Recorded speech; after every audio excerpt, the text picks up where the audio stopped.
Hang on.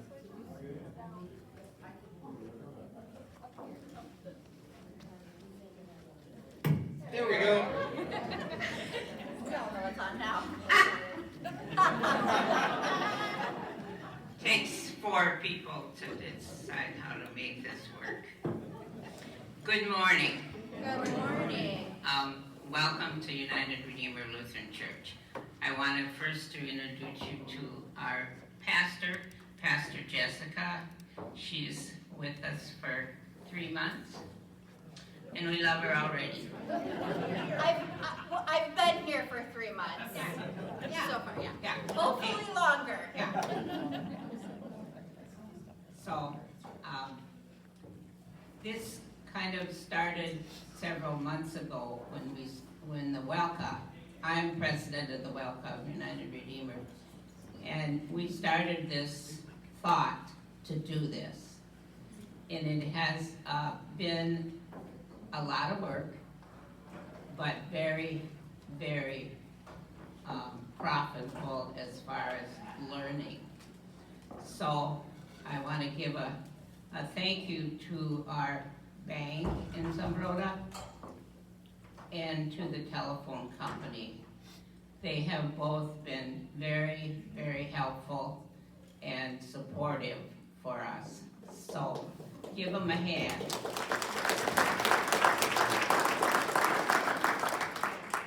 And one of those is sitting over here all by herself in that table. Sherry Goplin, but she really has been very helpful to us. So now I want to introduce you to our monitor, or the moderator, but the monitor too. So that he will introduce the panel and they will tell us about themselves and what their job is first. But when we get past that part, there'll be 2 people in the audience with a microphone. So when you have something that you have a question about or want to relay a phone call that you got or something like that you thought was a scam, just raise your hand and one of them will come over to you so everybody will hear what you have to say. So you got it? Okay, let's get this show on the road.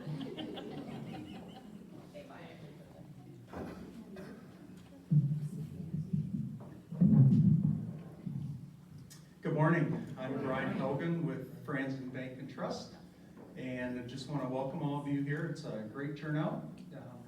The panelists will certainly enjoy that.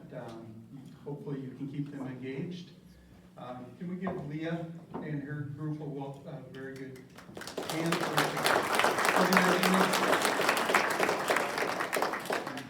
Yep. Okay.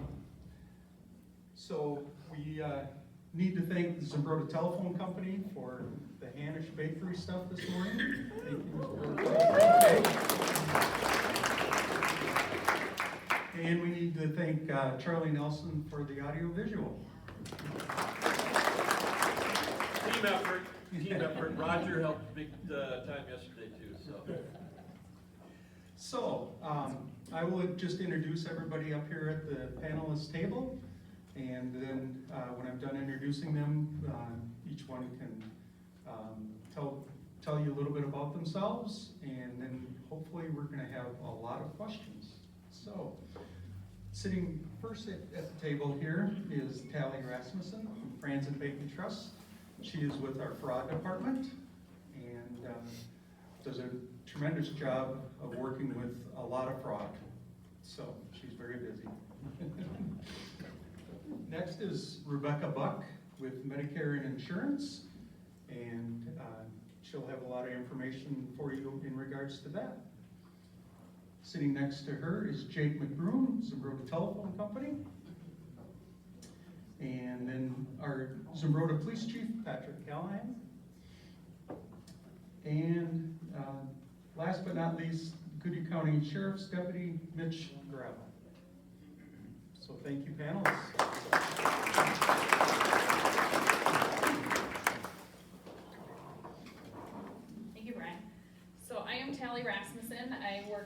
of Bank and Trust, and I have been with the bank for about 25 years, and over the last 10 years, I've specialized truly in the fraud, scam area, and help customers like you guys every day try to fight through and make sure we're not falling for any of this activity. So thank you everyone for coming. Hi, I'm Rebecca Buck. I'm a Medicare broker located in Rochester, Minnesota. I've been a Medicare broker for 4 years now. Absolutely love what I do. And that's me. Jake McBroom with the Zimbrota Telephone Company. I'm the lead technician there. I've been there for 10 years. And I do deal on and off with scam awareness with our telephone company, with customers that are kind of have questions about whether things are fraudulent or not, or what to do afterwards. So. Patrick Callahan. I've been the police chief in Zimbrota for approximately going on 11 years this year, and my 27th year of law enforcement, and we respond to all types of fraud, scams, and it's become an epidemic in our world today. So happy to help.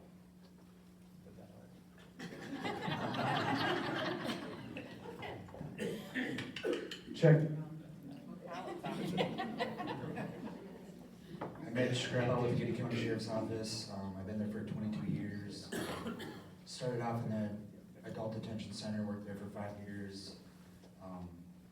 Did some water patrol and transport part-time. And then in 2008 went to be a patrol deputy. And then 2 years ago I got promoted to sergeant.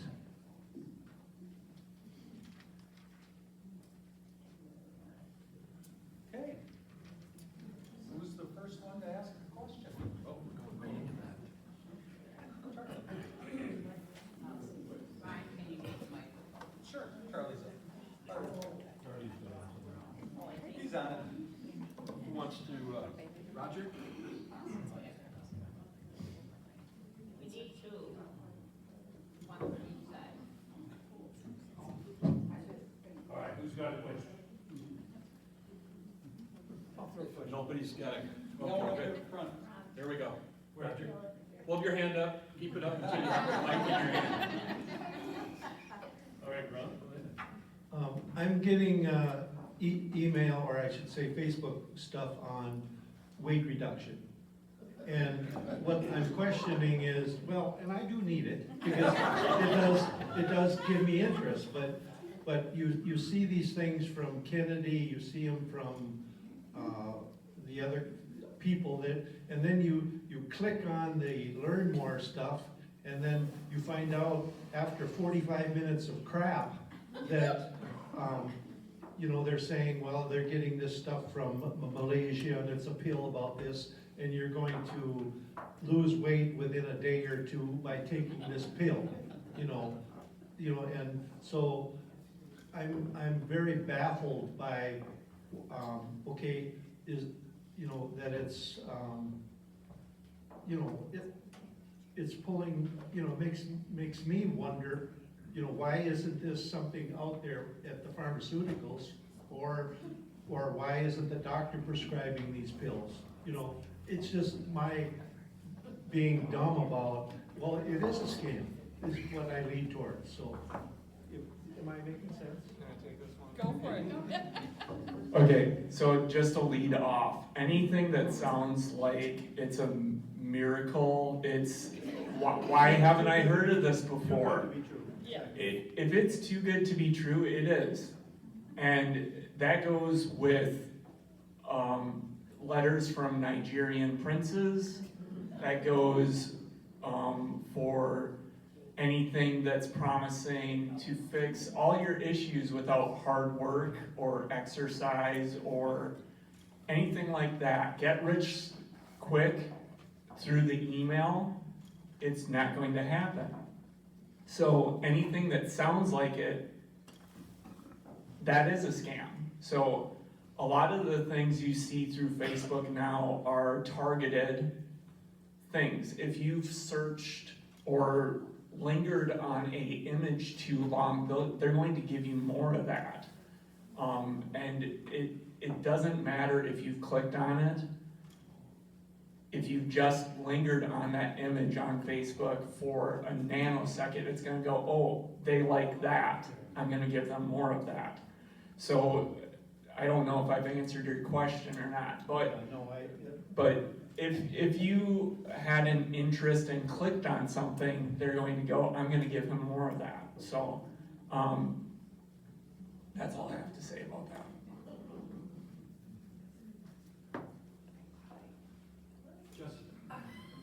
Right there. Hi. This is my question for each one of you. We have this room of people, and so I'm curious if when you think of scam in your area, what is the number one thing you wish people knew in your area about scams? And maybe this is a two-part. And what do you think, really, that in your area, what should people know that is happening right now? There's like 2 questions for each of you. I would say within the banking industry is anyone, just picking off of the last thing, is anything that's too good to be true isn't real. And anytime you get a call or you think you won the lottery or something like that, a lot of those fraudsters are telling you to lie. That's what we've seen a ton. They'll tell you to go in and get cash. So you go in and you say, I need $9,000 cash. And our tellers are instructed to say, what do you need that for? Because of these scams. So it's really on the fact that, you're usually in the background, they're instructing you to say, well, tell them you're doing home remodels. You're fixing your roof, or you're doing, remodeling your bathroom or something like that. That's why you need that cash. So in that, you're lying to the bank, where you should be trusting that, banker to help you with your money and all of that stuff. So that fraudster has now convinced you to lie. And from there, I think it's just that common sense, that awareness to know to stop and slow down and say, this isn't real. No one should be led by fear. So a lot of times they're gonna tell you that the police are gonna come and arrest you if you don't do a certain thing. Or take this cash, take it somewhere else. Or they're stating that the bank is in trouble, or someone locally, is embezzling money of yours and you have to get it out of there quickly. And we're gonna take care of it for you. Again, go to your trusted banker. Stop by, see Sherry, and say, hey, this seems weird, I got this call, why is this happening? And so it's just really being that awareness and slowing down when you're maybe getting some of those requests via email or a call, and being like, does this seem real? And sometimes telling someone else, I think. It's really reaching out to, maybe your son or daughter, or a grandson or something, and being like, hey, I got this, does this sound real? And having them kind of help you through. So that's what I would give as advice. So for being a Medicare broker, an instance that happened just this last Medicare open enrollment that runs from October 15th through December 7th, I helped a gentleman switch plans because it made more sense with his drugs.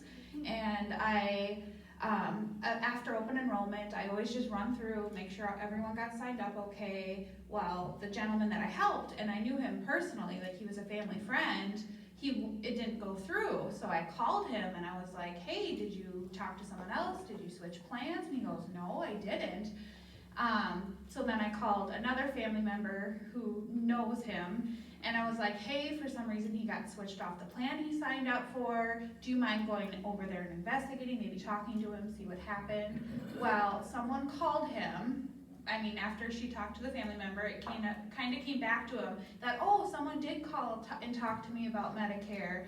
And yep, I did give him my Medicare number. Well, they ended up switching his Medicare plan on him.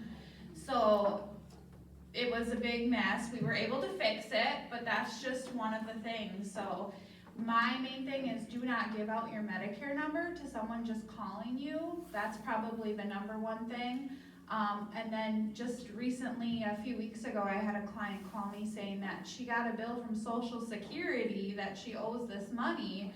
And I was very thankful that she called me first, and I was like, nope, you have a Medicare plan, all your bills are run through your Medicare plan, so you should never see a bill from Social Security. I said, that's a scam, shred it, tear it up. I said, call the 1-800 Medicare number, report it, but that was a scam. So I always just tell my clients to always call me if there's any questions or if there's any doubt. That's what I'm there for, year round, I'm here to help, so.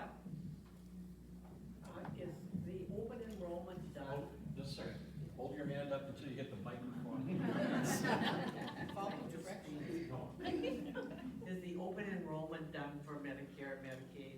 Yes, yep, open enrollment runs from October 15th through December 7th. Because Yeah. they keep calling and calling. Yep, they will. That's one of the sneaky things they do. So just hang up. If you have a trusted Medicare broker, any questions, call them. They should be able to be like, nope, that's a scam, or let's sit down and talk about it together. So as long as you have someone trusted that you talk with about these things. Yeah.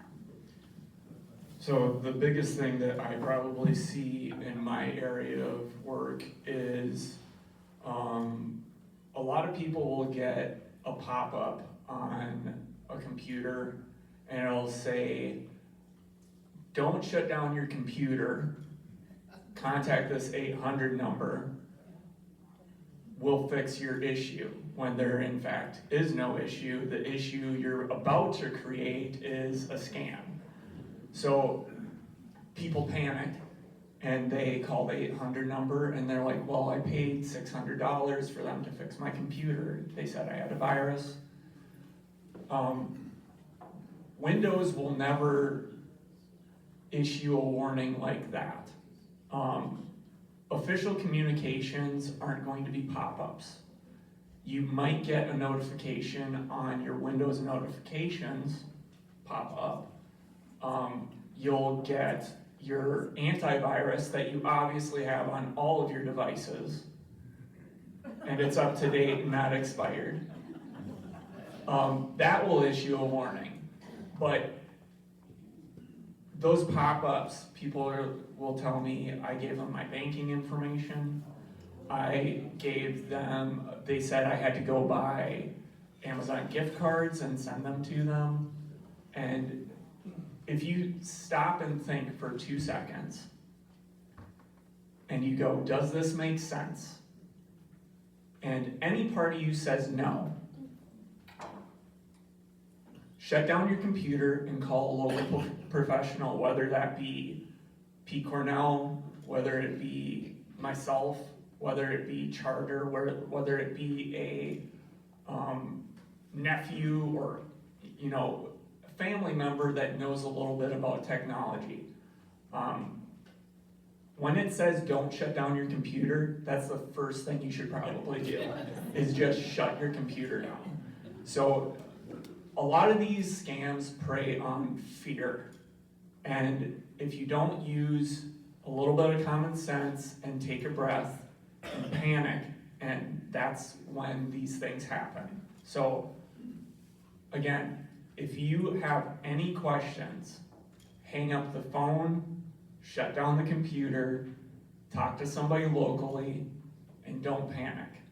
Because you are going to get, especially as I look out this age demographic, excluding a couple, you are going to get people that are going to try and prey on your lack of tech savviness or your confusion when it comes to certain processes. So the biggest thing is, if it doesn't make sense, have somebody locally explain it to you. If you haven't initiated this conversation with a Medicare professional or with your bank or with anybody up here, if you haven't initiated that conversation about your computer acting funny, no company is going to contact you with a pop-up that says, hey, you've got a virus on your computer, contact this 800 number. No reputable company will do that. We won't call you and say, your internet seems to be running slow. If if you give me, you know, an Amazon gift card, I'll come over and I'll fix it. We won't do that. Official communications often come through the mail, not through pop-ups, not through phone calls. So if it comes through the mail, then maybe you pay attention to it. But I would be wary of anything that comes in a pop-up or a phone call. So that's the biggest thing in my end. Okay, before I give this over to Kathy again, I just have one comment too, and I consider myself tech savvy. But I got scammed by an Easy Pass email. How many of you have gotten that Easy Pass? And it was a small dollar amount, it was like less than $4. And without thinking for 2 seconds, I just got my credit card out and paid it. And then I thought, after 5 seconds, 10 seconds, maybe that wasn't a good thing to do. I went back to the website, and you know, they were instilling fear, saying that if you don't pay this right away, you know, the charge will be $15, $20 or something like that. Again, not a lot of money, but then I went on and Googled Easy Pass, and the first thing that came up was scam. So we had to cancel our credit card, and it was, you know, not a huge thing, but I think what happens is these scammers are looking to see if any of you bite. It may not be a big dollar amount. You know, same thing on your credit card. If you get a credit card bill and it comes, you know, a $10 charge or something, a small amount, and it's not something that you purchased, they're trying to identify those people who are willing to not pay attention. And then you're gonna get more calls. Can we have our cops share though too? Yeah. Okay. You have one more question for Jake? No, I was just gonna make one more comment. My sister-in-law bought into buying Target gift cards, and she absolutely got ripped. She had tons of them, and she got in debt. Okay, next. Can I comment? Well, I think we want to get through the panel, but let's let the panel continue, and then we'll ask questions. It's probably going to be general questions anyway. So, but Jake, I think, touched on a lot of possible scams. All right. So from the way I look at things is almost every scam that there is, they come unsolicited. All right, you didn't seek out something and get scammed. It's usually them fishing for you to take the hook. Whether it's on your computer, whether it's on a text or a phone call, those things are, I would say 99% of the time, unsolicited. I don't know too many publisher clearinghouse winners that never entered. So it's things like that. And the reality is that many people fall victim to this. You know, the older we get, we tend to want to be more trusting, and that's just nature. And that's why scammers prey on people. And you know, there's ways for them to get contact information. There's lists of your information anytime you fill out something that asks for your personal information. That information's stored on databases. It's sold. It's a very common practice within commerce to do that. And so I'm not saying, you know, don't sign up to do something or whatnot. Just be wary that, you know, your private information really isn't as private as you think. It's difficult in this day and age not to have a, you know, your fingerprint out there as to who you are.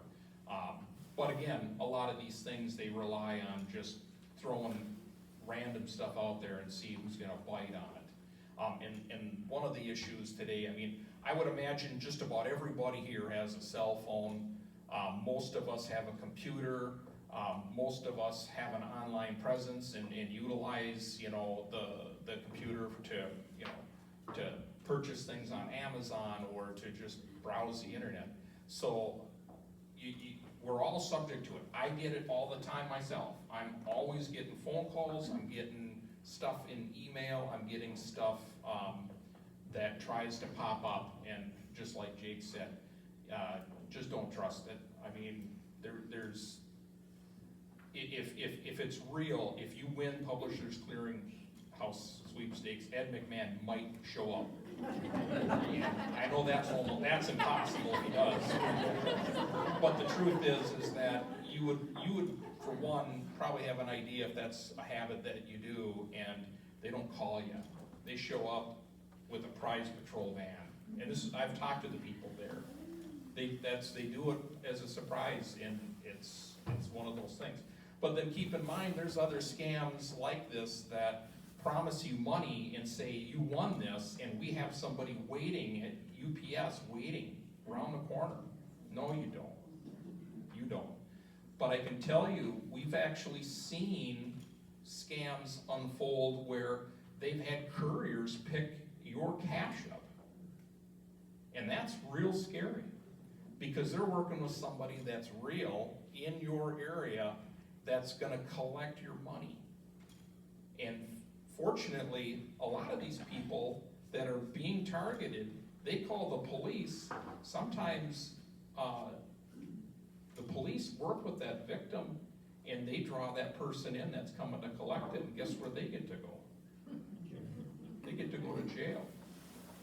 So the sad truth in this scam world we live in is that if you fall victim to it, where you've taken a loss, all too often, unfortunately, there's really no recovery, because these scammers are most often not in our country. They're you know, our government's been great about letting the telecommunications industry falsify phone numbers and use phone systems that can mimic area codes that you might be familiar with or whatever.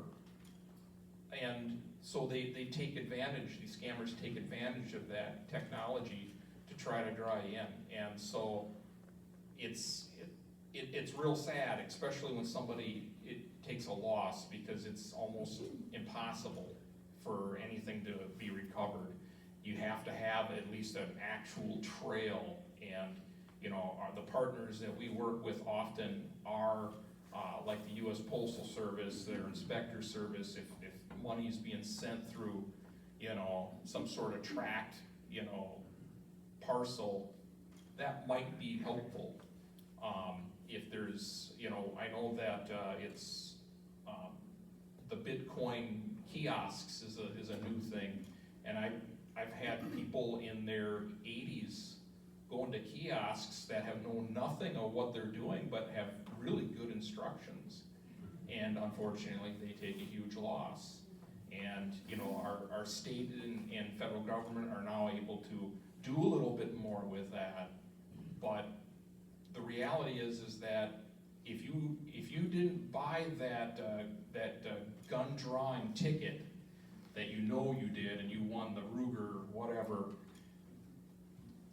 if you didn't do this and you're being solicited, that should be your first clue. Is, did I sign up for something? How did I win this? Or same thing with the Easy Pass. I get them every single day now, and there's no tolls in Minnesota that I'm aware of.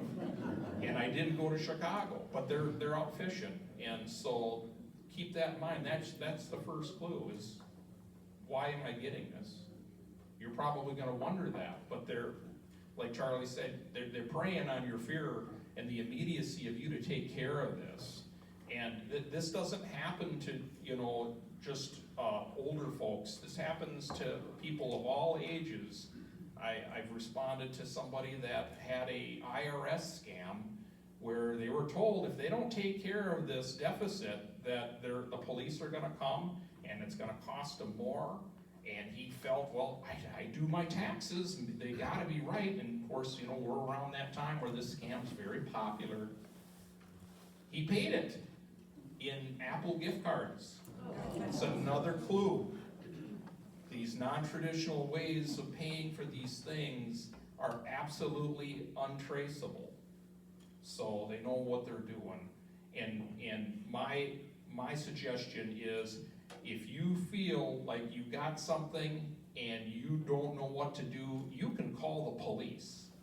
And we will help you through it, no matter what. Especially if you haven't fallen victim of it, we want to make sure that you understand what you might be dealing with, because we get a lot of calls. We respond to a lot of these things.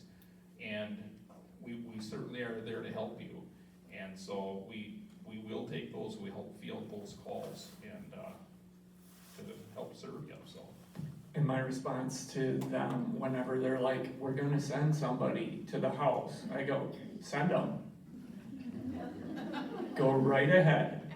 I'll talk to them when they get here. And they're like, well, and I'm like, yeah, exactly, that's what I thought. We'll finish up and Don, you got a question. I don't know what to say other than what's already been said. I mean, we're seeing scams like daily. I mean, yesterday we had 2 scam or fraud calls that we dealt with. People giving out their personal information and then being contacted by the bank. But one of them was, they cloned the bank's number, so he actually thought he was getting a call from his bank and gave out him and his wife's driver's license numbers and the last 6 digits of his social security number. And then the other one I think that we dealt with was a pop-up on a computer. I was a senior. And then the threat of, if you don't take care of this, we're gonna shut down your social security. Luckily, I think her daughter got a call from somebody that informed her of the scam, so she didn't fall victim of it, but I mean, we're seeing it daily. If something doesn't seem right, I mean, I would question what you're being told. If you're being asked to send gift cards, stuff like that, just know that it's a scam. Now we got questions.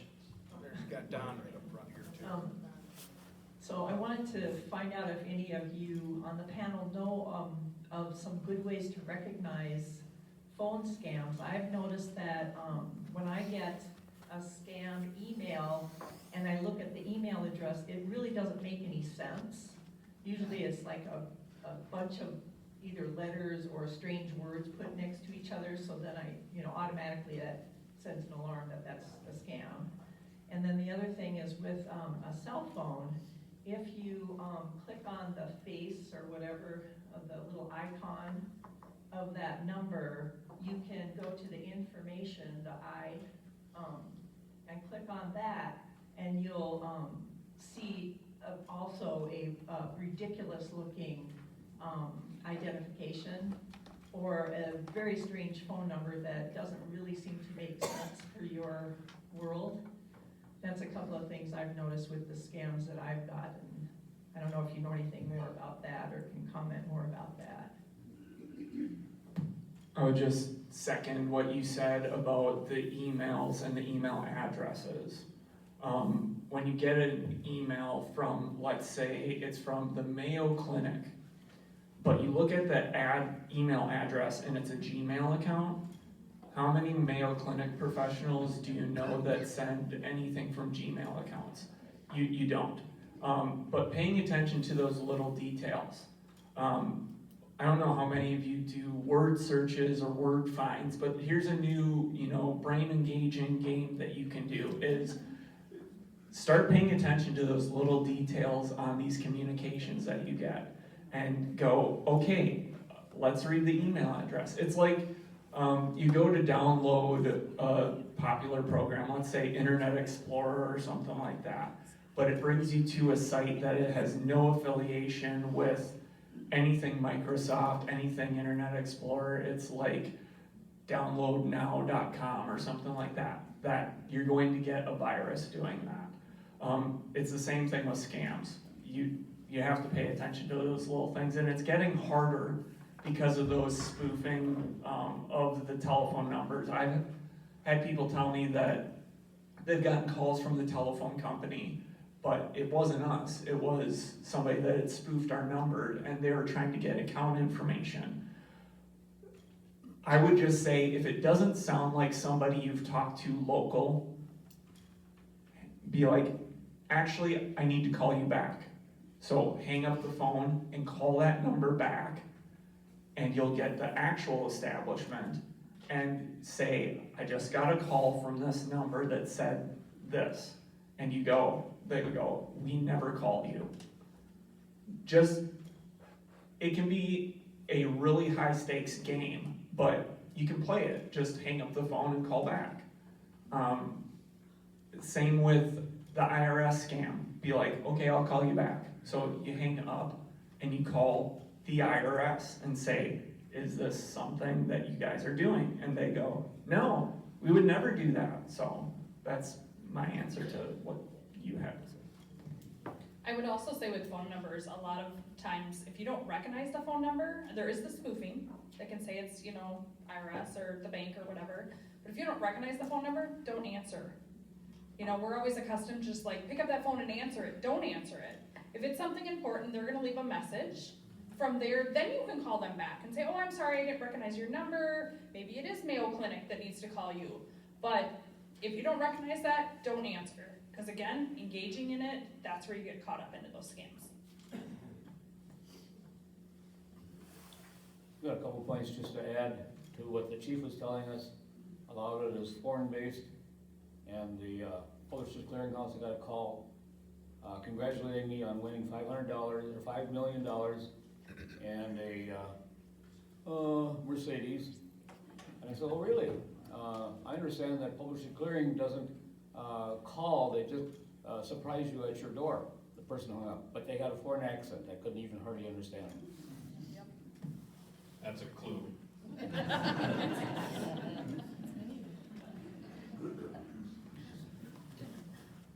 Yeah, Paul Rocky talking here.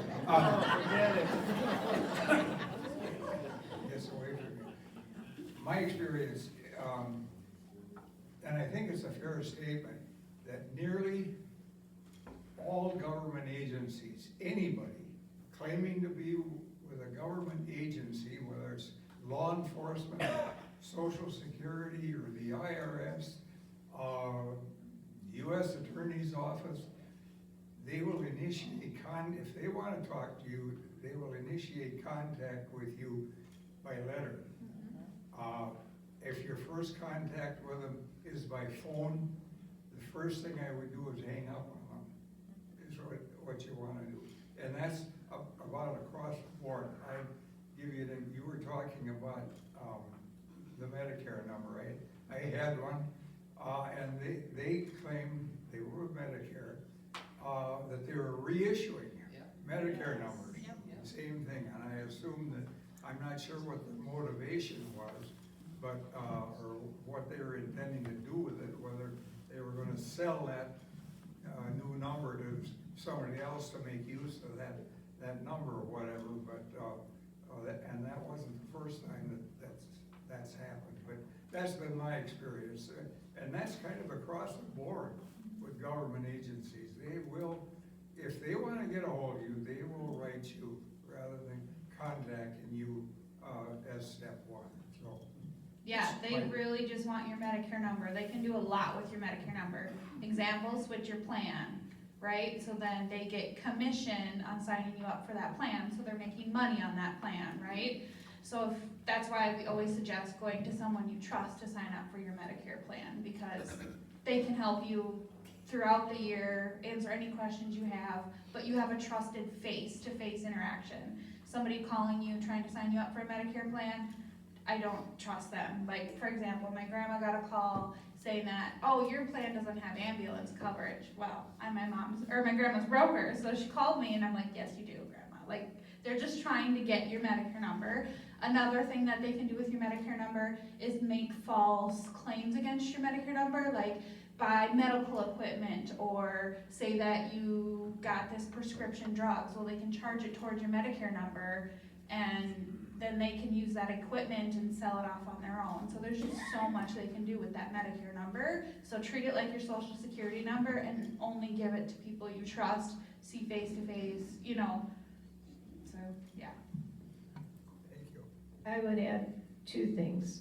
The one that's going around right now is they called to ask me if I gotten my back brace from Medicare.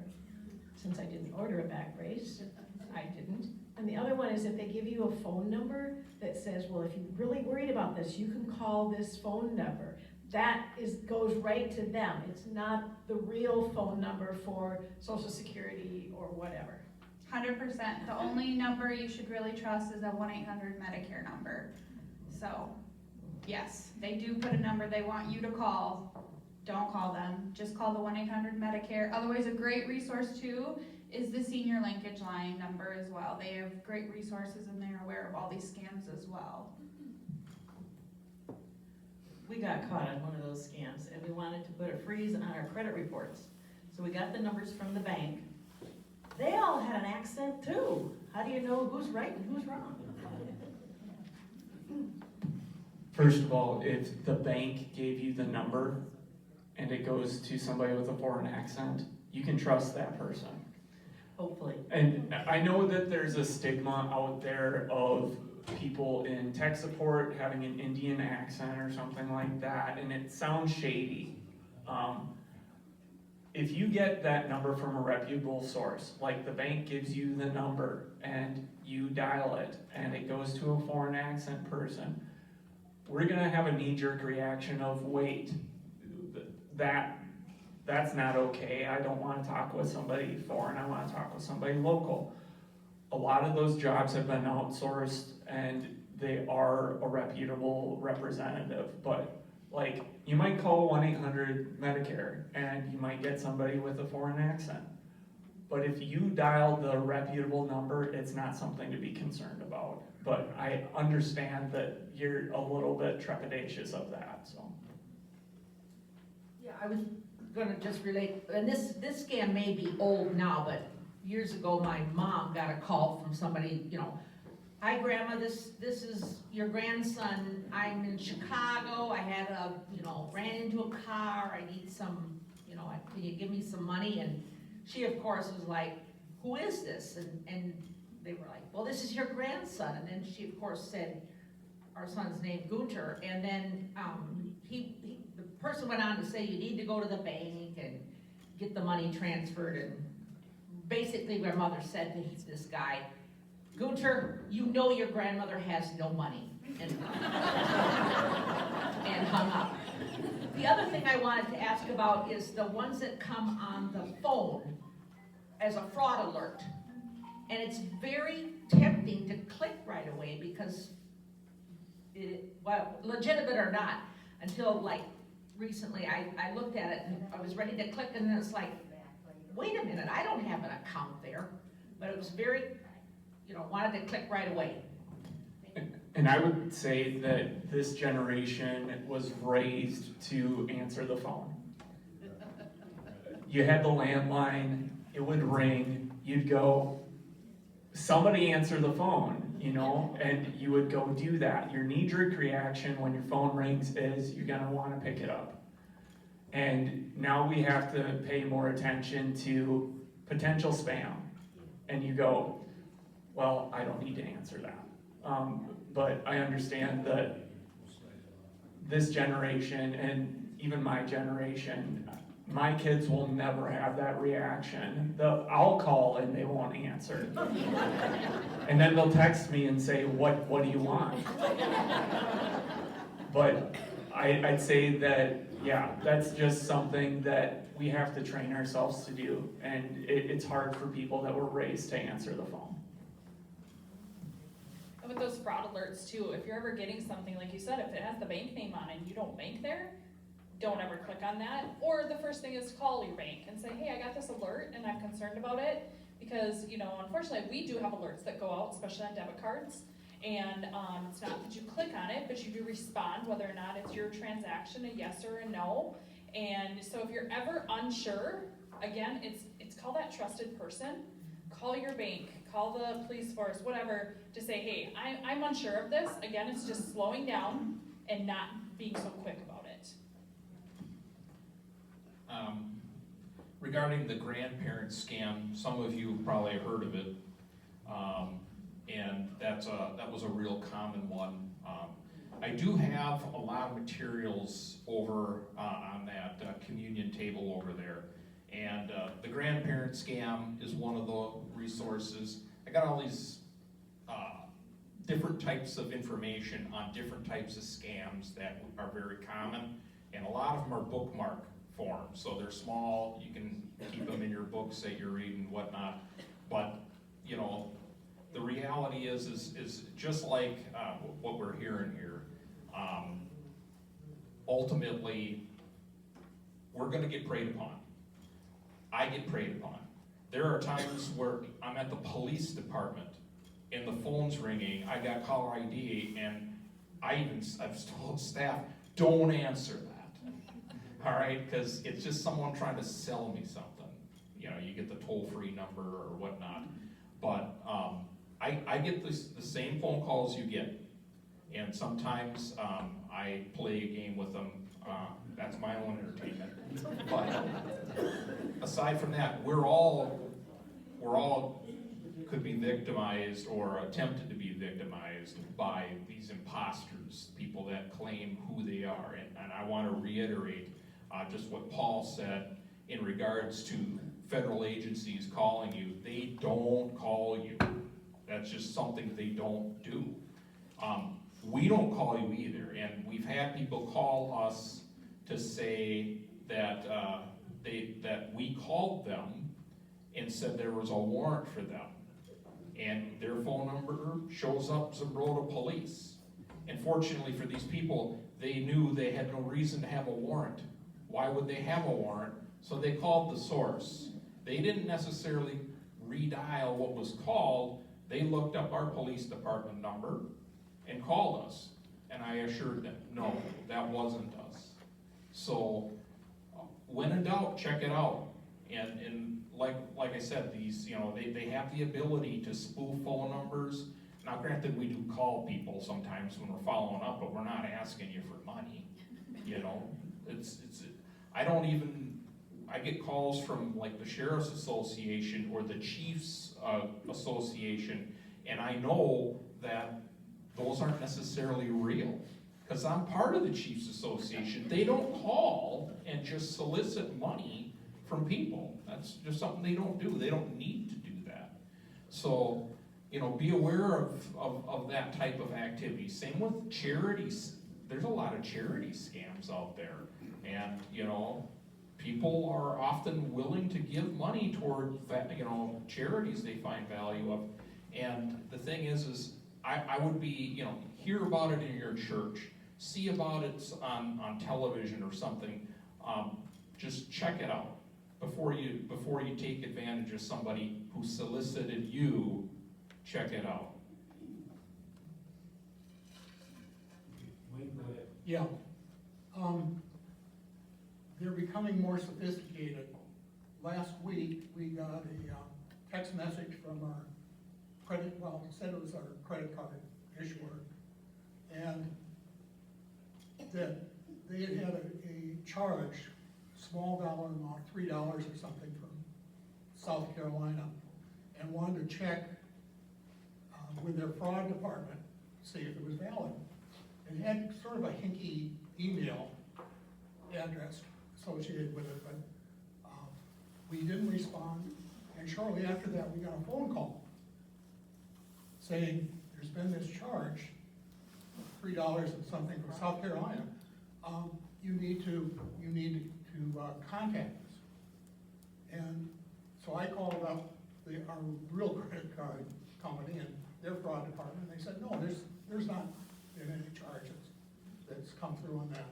So the thing was a total scam, except that it was a combination of text messaging and phone calls. So it's becoming more sophisticated. The next question I'd ask, and I don't know if you have the answer, I sure don't, but what impact is AI going to have on scamming? because it's bad now, and my feeling is it's gonna get a whole lot worse. A lot of AI will be automation. So they can have a bot, let's say, dialing out, umpteen times to a human person. It just means that they're going to be able to produce more scam material than if it's a person sitting there trying to do it. It's all about automation. And it's just about vigilance, really. If you let your guard down and relax on it, it's a lot easier to scam you than if I'm not telling you to be hyper vigilant or telling you to be fearful, but just knowing that you have to have your guard up enough to protect yourself. It's like lock your door at night when you go to bed. Some people might still leave theirs unlocked, and that invites a lot of crime. But if you have that little bit of sense of protection, you'll be fine. And it's all about common sense and alerting yourself to these things, educating yourself, attending a forum where good-looking, intelligent people are at the front telling you what to do. So.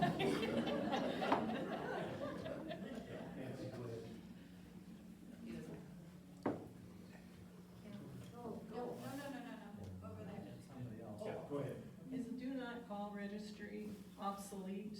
Is it worth even being on it anymore? You can answer that. So a lot of people will say, put me on your do not call list or something like that. And that's still pertinent to certain situations where it's a reputable organization.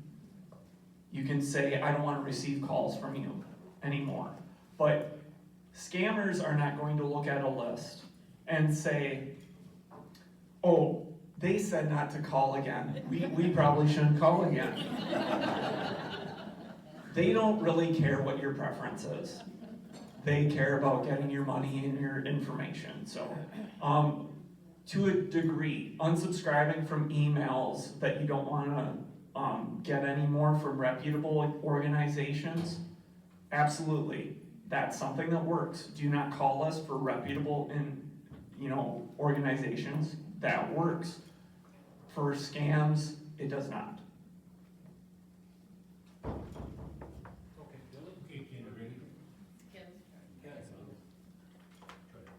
Harlan mentioned is this on? Yep. Winning the lottery. My brother and his wife also won the lottery in a new Mercedes and a new pickup. And we tried to tell them that, well, I ended up having to take over all their finances. And I found checks to the tune of about $100,000 that they had written. But thank heavens they hadn't sent them all. But they knew it was for sure, and when you mentioned something about the church, they were talking to, one of their people they talked to was a pastor. And they would talk to him late at night, and when they hung up, they would say a prayer. And I said to her, well, you're P-R-A-Y-ing and they're P-R-E-Y. So, but there was no way you could convince them that this was anything but a scam. And yesterday, I got a call, and I just kept him on the line. And first I talked to some peon, and then I had to wait a while, and then I talked to somebody at middle level, and then I talked to the main person, but I wasn't supposed to tell anybody that I had talked to them, because it may be somebody that was in there, in this whole scam thing. And so I disobeyed them and went and talked to Brian. And we got it taken care of, but that had to do with my Social Security card. And they're going to call back on Monday where I can pick it up. And so, how can you trust anybody like that, have your new Social Security card and not give the number to everybody?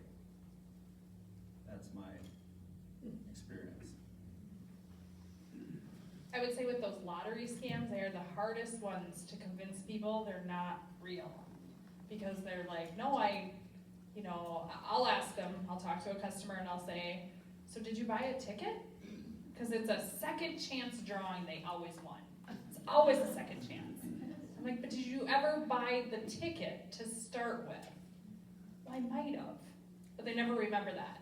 So it's always, when you're thinking you're gonna get a whole lot of money, it's amazing how many times I've seen people drain their account. Elderly seniors that are draining their account thinking, I'm gonna get $15 million in the end and I'm gonna do so much good with it. But in the end, they're not gonna have anything. So you never have to pay those taxes up front. You actually have to buy a ticket to win. So letters that come in the mail, look at the verbiage on it. Sometimes it's misspellings, lots of weird spacing. Again, if you're ever like, hey, maybe this is something, bring it into a trusted individual, a bank, the police, something like that to review it. And, sorry, just a giant red flag is, we're gonna send you a bunch of money, but you gotta send a little bit of money to me first. That's just a huge red flag. And if I ever get a scam like that, I go, just deduct it from what I won, take it out of there, and then just send me the rest. Or they go, we don't have your address, can you give me that? I feel like you should probably have my address if you think that you have something on me. That's a public record. So just little hints like that, little red flags that are sprinkled through the scam world that you can go, you know what? You say you're gonna send me $5 million, but I owe you 300, just take it out of there.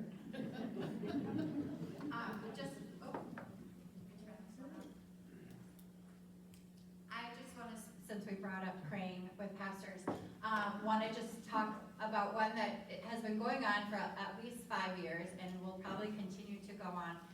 And that's getting an email or a text message from your pastor asking you to buy gift cards.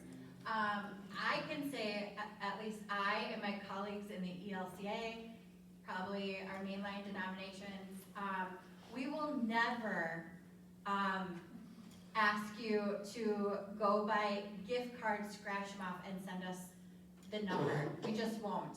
And the only thing I can do on my end is I don't publish my cell phone number. It's hard to do with emails, but often people get these emails and phone and text messages and think that I can control it. I can't, it's a scam. But just know that I and your pastor will never ask you to give money in that way. They do accept cash, though. Well, yes. But we do that on Sunday morning. I think our instinct, right, because it usually says there's a family in need, and we're collecting so that we can get money to them right away. There's ways to do that. I will always go to counsel. We have checks and balances, right? So if there's a family in need, we'll go to counsel, or your pastor probably has a way to have a couple gift cards that they already have, or something like that. So if you ever get a text, phone call, email from your pastor, call your pastor, go see your pastor, ask them if they did this, and they shouldn't. You also shouldn't have a pastor that's asking you to do that. So I just wanted to speak to that. Billy, did you have a question? Yes, I do, and this is for Officer Callahan. I just want to thank you. I remember when my grandpa was alive, and I just remember my dad getting so mad. I thought, they're going to have a standoff here. And I just remember him saying that he won the commission. And my dad just about pulled his hair out, which I don't think he did, but he wanted to. But he was so convinced that he won. And my dad and Uncle Steve, and they had, I think you were their neighbor, and thank God you were there, but he was so convinced that he won, like, no, and he was like, we went through his mail, and my dad finally said, look, don't you realize these people are, I mean, he just didn't get it, and we finally told him, no, and that's what I wanna thank you,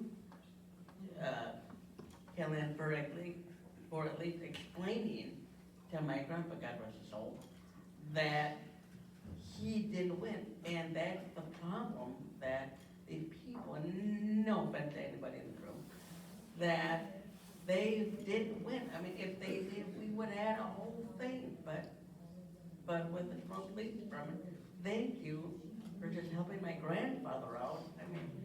I mean, it was making my dad stressed out that he couldn't handle it, and thanks to you, you were there for him, and you explained it, but, I mean, people have to know that you didn't win, and same thing with my dad's mother, the same thing with her.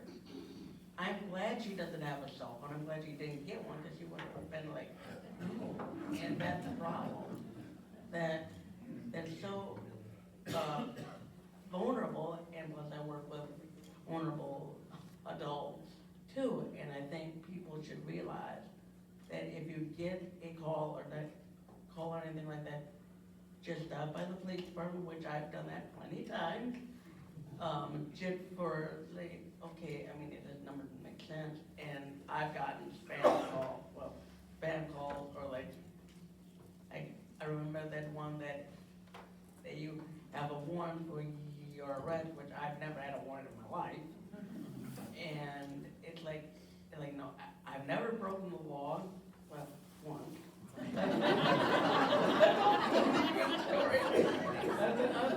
mean, I'm just worried that these people are gonna get zapped, and then if you get zapped, then you're gonna realize, hey, it's like these people are draining their bank account, and they go, I check my bank account, and my mom checks my bank account, but sometimes I get these spam text messages saying, well, if you don't pay this certain toll, like, I never had to pay a toll in my life. And it just, I mean, it just makes me think that people that can say, hey, I just won the public, like, no, you didn't. And that's the problem, that people have to realize you didn't. These people are gonna scam you until they get their last dime, but they don't do it. But I'm concerned that people realize that we have people with disabilities too, and they can fall for it too. And I've had friends that, well, is your phone number correct? My personal phone, like, yeah. Because I was talking to a friend of mine, she said, have you ever thought of changing? A friend of mine said, have you ever thought of changing your phone number or getting rid of the spam calls? Like, I don't know, but that's that.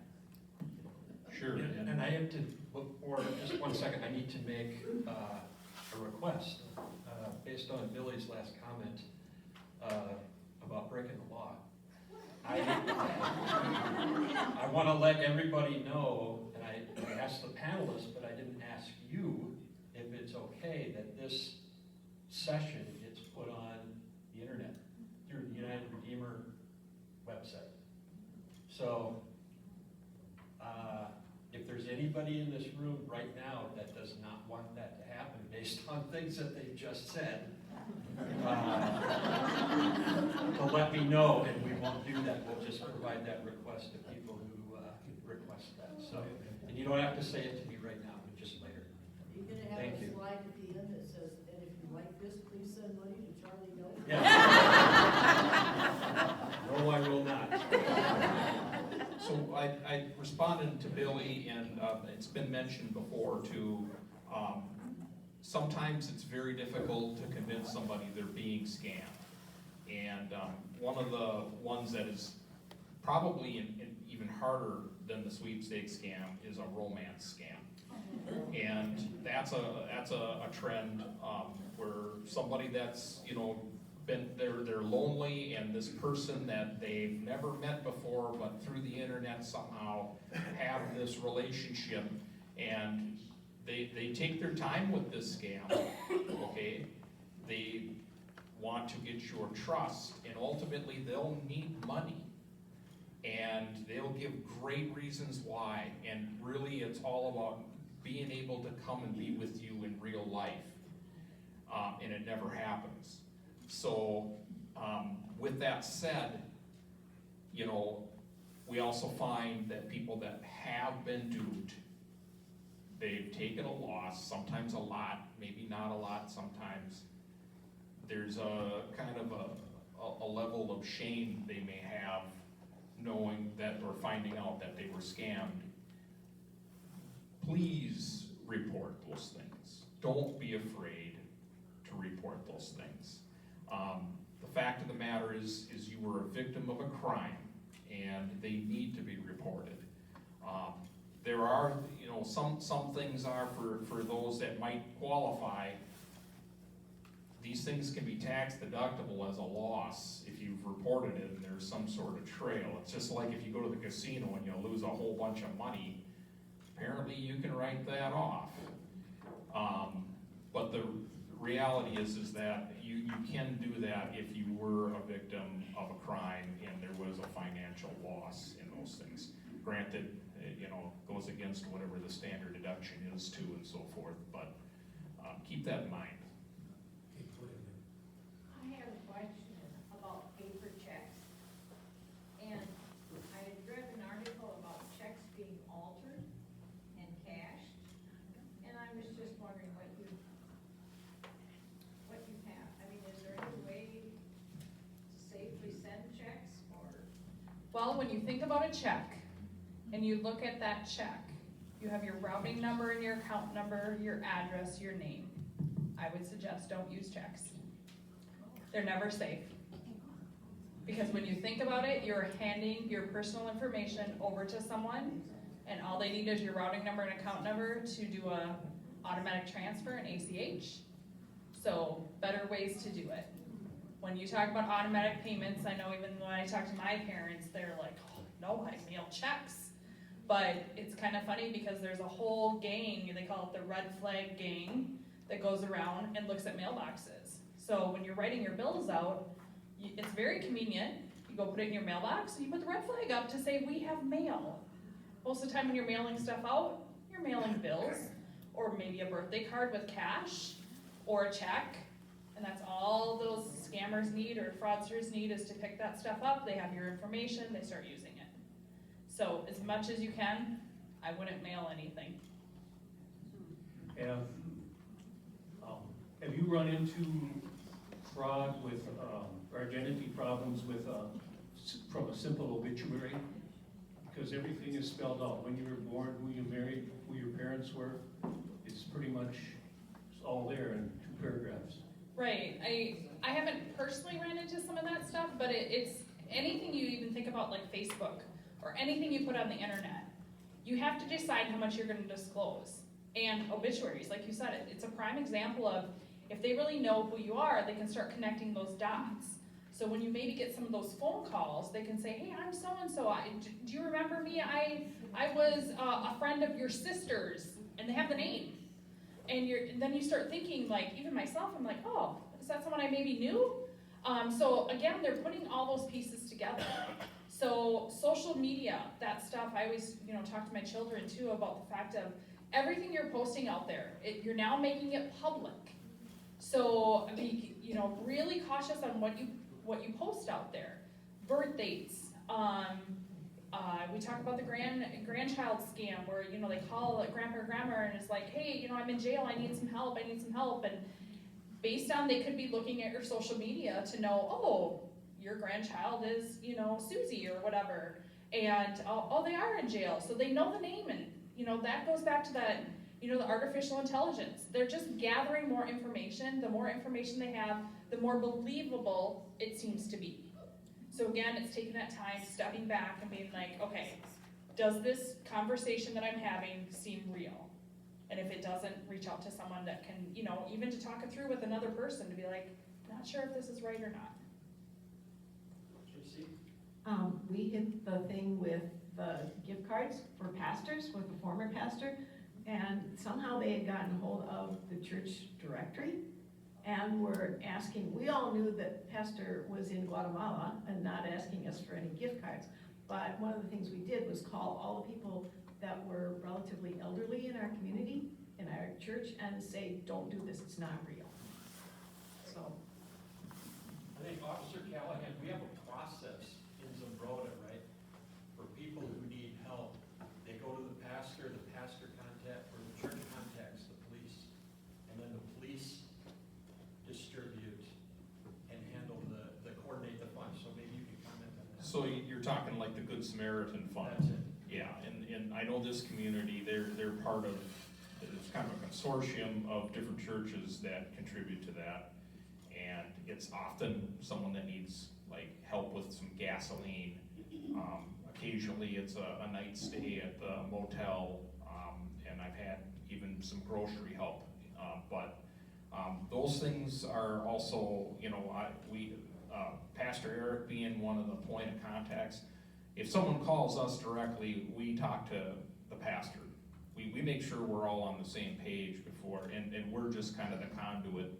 So if someone needs to get gas, we can provide them the card, the gift card that the church provides. So, but that's part of the Good Samaritan Fund. Thank you. I can vouch for the mail, because that's what somebody did. We live in rural, and they stole a check, or they stole a bill out of the mailbox, and yeah, I found out about it. But are you saying you can't even drop it in the post office? I mean, I do pay 2 bills yet via the mail, but I drop it in the box. Unfortunately, excuse me, scammers are going straight after those postal carriers. Mail is just, unfortunately, and there's layoffs within the mail system and that, and I hate to say that snail mail can take forever to get where it's supposed to be. So it's, again, being diligent and, watching your statement and stuff like that to make sure. So I'm not saying you have to completely cut that off, but just realize if there's another way to pay that bill, if they have an automated service that they can pull it out of your account, is probably a safer way to go. Okay. I like them stamps. They're getting expensive. You're talking about the mail, I still send all my checks by mail, but I've been having trouble with it. Come back, because it's gotta go up to the cities. Yep. And they're shredded. They don't even get it sometimes. They don't even get anything. That's happened to me several times, not with my checks, but with my cards. Yep. But why can't I still send checks? If I don't stick it out in my mailbox, I take it downtown. Right, but it doesn't mean that when you're getting it to where it's supposed to go, their mail isn't being stolen too. Well, how else am I gonna pay them? Right, I mean, and again, you can still mail stuff, but if there's other ways, a lot of companies have, especially electrical bills and stuff like that, where they can take it out of your account automatically. You don't have to mail a payment. And, some of that stuff, it helps you to limit the amount of items you're sending out there, due to the fact that all your personal information is on that check. Yeah.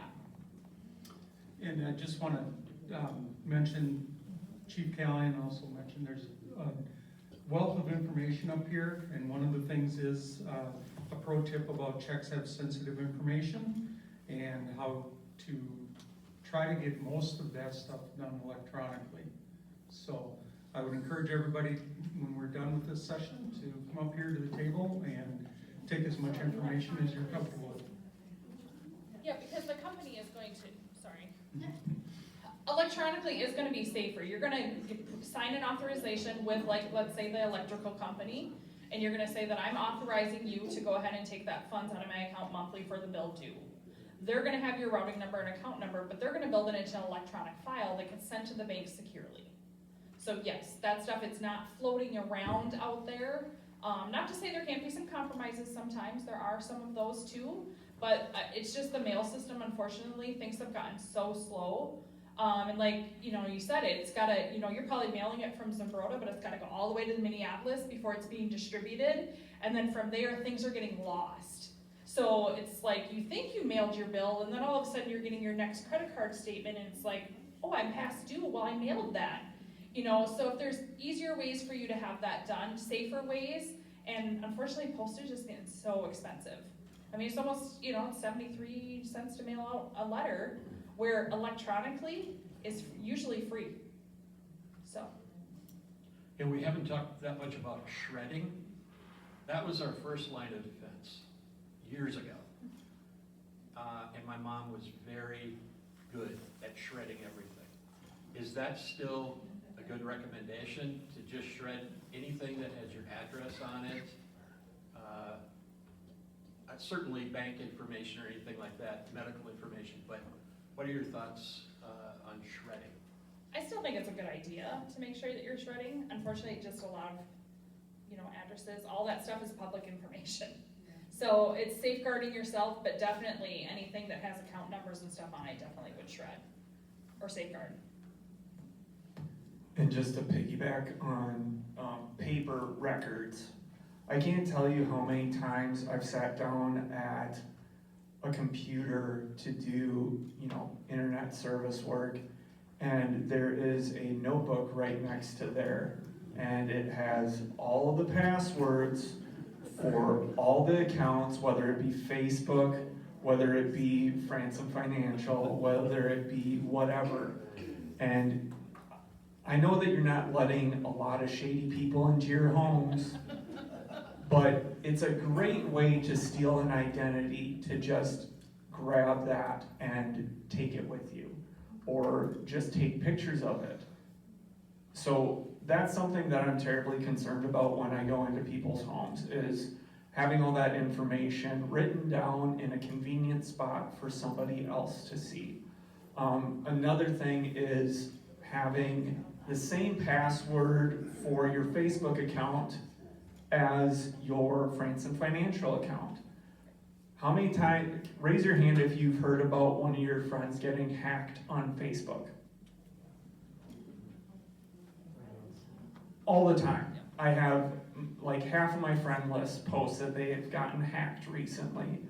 If you have the same password on there and they happen to know where you bank, they got your password for Facebook and now they've got your password for your bank account, I would suggest having diversity in your passwords and not having the same thing for those accounts, so.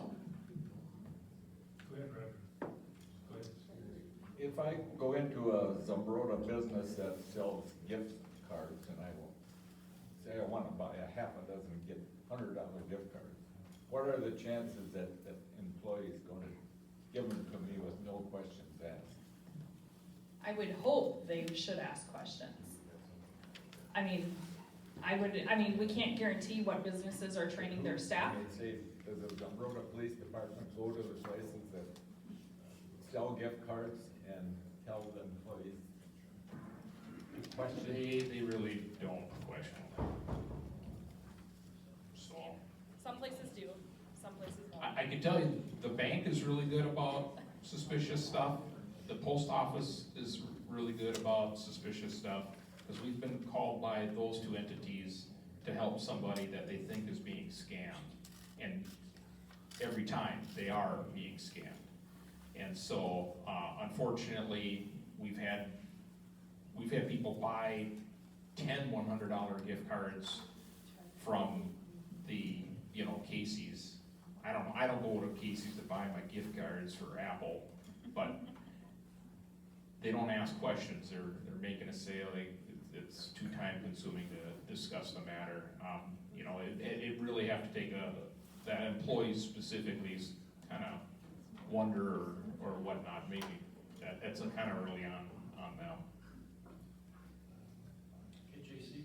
Can you speak a little bit about skimming cards? If you're using like your credit card to pay your gas, if there are things you should look for?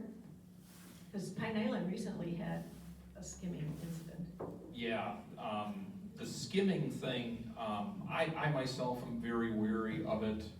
I often pull on the credit card readers to see if they'll fall off. If they fall off, don't put your money in there. But, places like I go to Quick Trip often to get my gas. They're really good about checking their stuff all the time. And, the skimming devices can be put on anything that can take a credit card. So, you know, one thing to be wary of is, you know, just also keeping track of your spending. So if you see something that's an anomaly, then you should be looking into it. But, you know, we don't see as much of it around here as it happens, you know, in the more urban areas, but it is something to be very wary of. Okay, at this point, I'm gonna do time check, because I know you guys have other jobs. But we're at an hour and a half right now. So if there hasn't been a question asked, and you wanna ask it, now would be a good time to do that. I have one comment, a question actually for the group. And it's probably easier to ask this question in terms of how many of you in this group, including the panelists, have not been scammed personally? An attempt at a scam? Yeah, how many of you have not been scammed personally? Because I know you know people. Well, we've all been scammed, but not fallen for it. Not fallen Or what? How many of you have had to change your credit card, do something because you've been scammed? Oh. Everybody has done that, but how many of you have not had any problem with scamming? And I saw Jake raised his hand because I can see him inquiring big time. So just a handful, 1, 2, 3 people out of this room. That's impressive. Okay, anybody have a burning question? Ron does. Through the law enforcement, has anything ever been caught? You know, where, you know, with all the thousands of scams out there, is there a future saying that this might eventually end, possibly? Am I asking a really hard question? You know, I mean, is anybody ever been caught doing this that they've grabbed? Am I?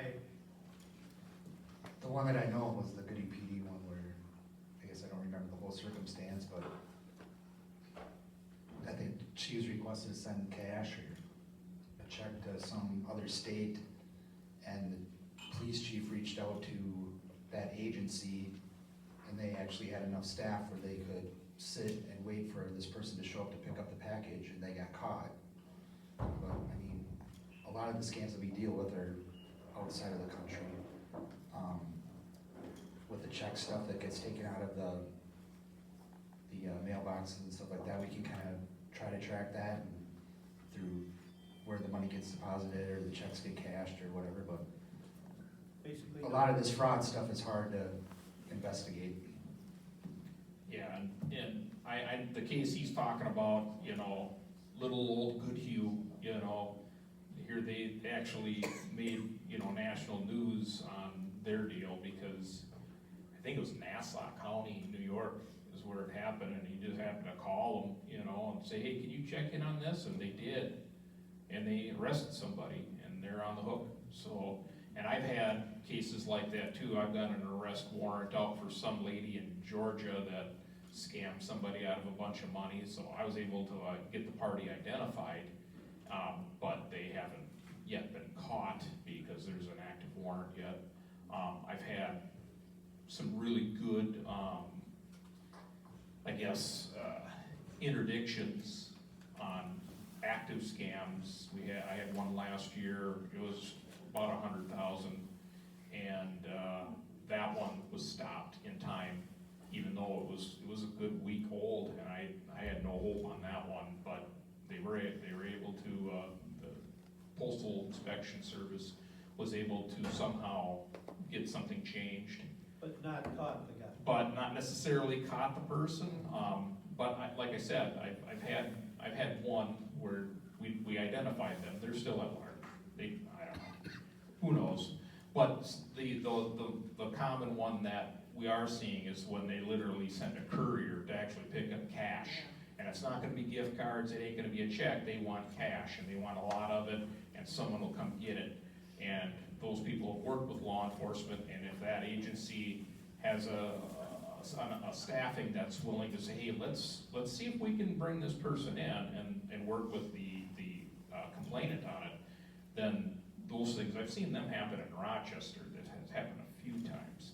And there's another real popular scam going on with like the check fraud related things.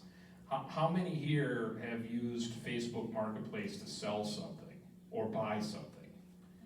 You know, I've done it, and there's what's called the overpayment scam, where you're selling something and this is exactly what this person was looking for. They happen to be from overseas, but they'll have their assistant come and get it. I'll send you the check, and they send you a check for significantly more than what you actually were selling it for. It was their mistake. You know what, for your trouble, you keep the rest, just send me 500 of it back. Well, it's a fake check. And the reality is, you look at it, it came right from Office Max, and they printed this thing off, because you could just go there, you can make all the checks you want, because you could just go buy the check material. So that's a real common thing. If it's too good to be true, it is too good to be true. And to play off your Facebook one, I've seen it where someone, oh, I have this car for sale, oh, but I want this car, send me $500 if you want me to hold it for you, but then the car never even existed, and you put down $500 for nothing kind of scam too.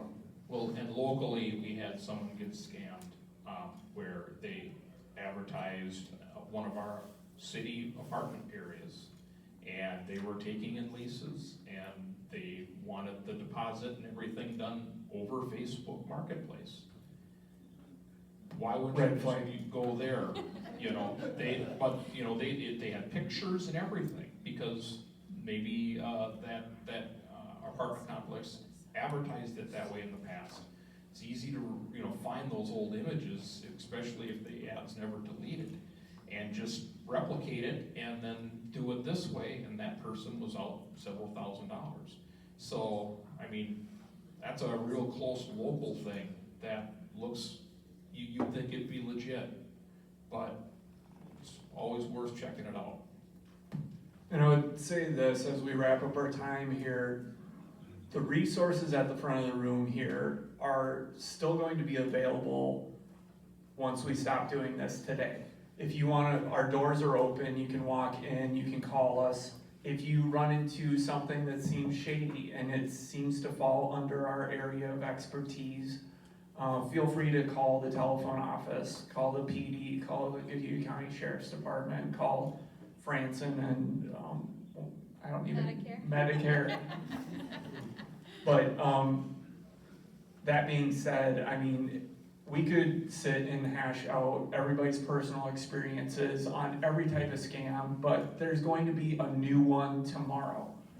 There's going to be 5 new ones this week, and we'll be in this room again saying, hey, did you hear about the new one? There's always going to be scams out there, whether it be guys selling snake oil on the corner of the street, or if it is online or AI.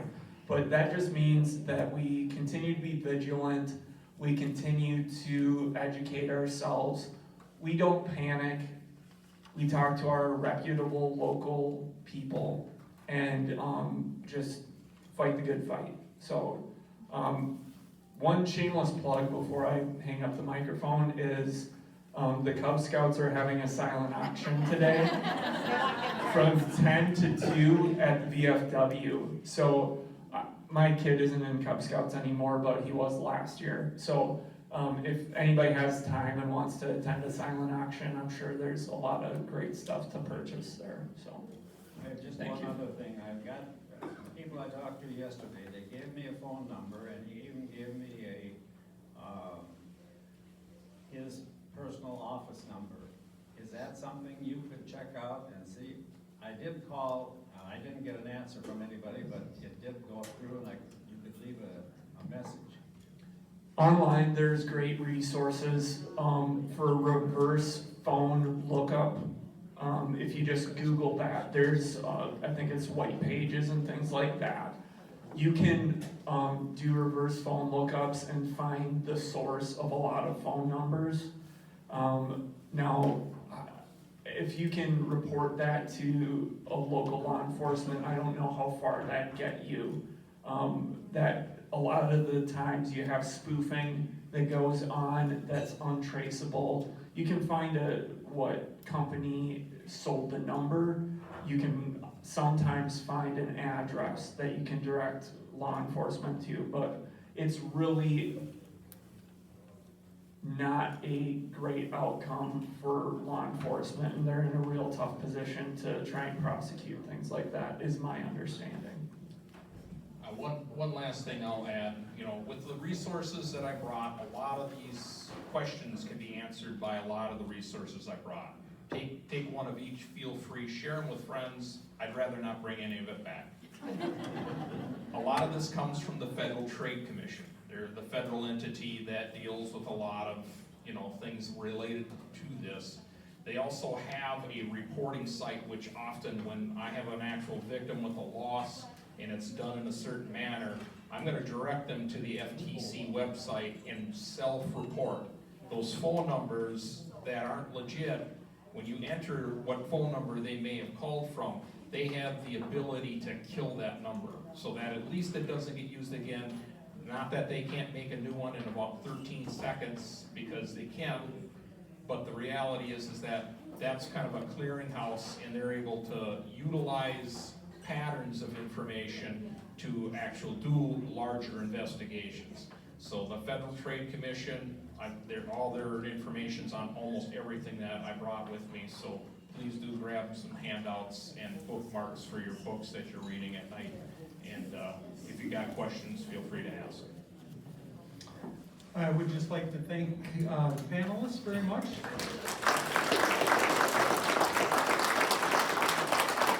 And thank you all for coming. And please remember that these people are here to help all the time. So if you have questions, like I said, try to slow down and think about it, and then reach out and ask the questions, please. Thanks for coming.